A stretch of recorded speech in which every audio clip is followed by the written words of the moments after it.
you why this was so important to you, IVF, and why was autism so important to you? What are you trying to achieve? Well, autism is like a whole different thing. When you look at, it was 1 in 20,000.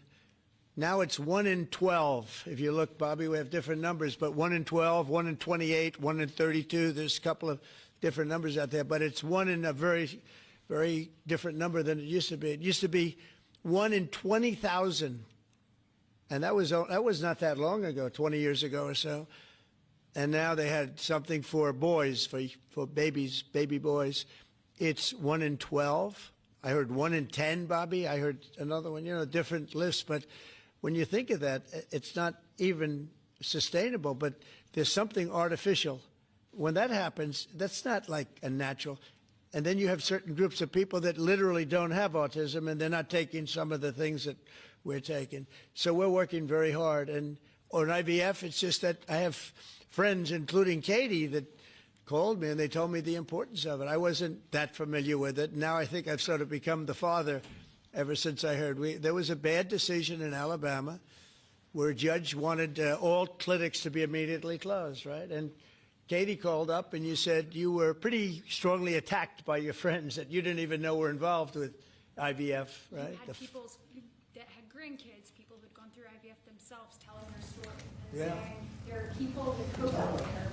Tell what you did when you heard from your friends. You said this was not, they almost became violent. Right? I told him, I said, Mr. President, we need you. We need your voice in this conversation. We need the directive. We need the strong support, because there are millions of people out there, moms and dads, wanting to bring life into the world. And you had people, the chilling effect that occurred across Alabama, there were people that were in the middle of that process that had been praying to have a child, and that was halted. And so the reality of that was very stark in our state. And so I was able to tell the president some of the stories of people, friends and grandparents and relatives that told me what they had experienced, and also, what they were fearful of in the future. And the president very quickly acted, spoke with a strong voice, and really led the way. Obviously, we saw Democrats continue to fearmonger for the remainder of the year, trying to use it as an election issue, when actually IVF is legal and accessible in all 50 states. And President Trump very clearly said where he was on this, and he said, I'm going to make sure that this is more accessible and that it is more affordable for families coast to coast. That's exactly what he did, but it's that real life, there's real life stories, sir, that he responded to. And that's what people don't know about him. He cares.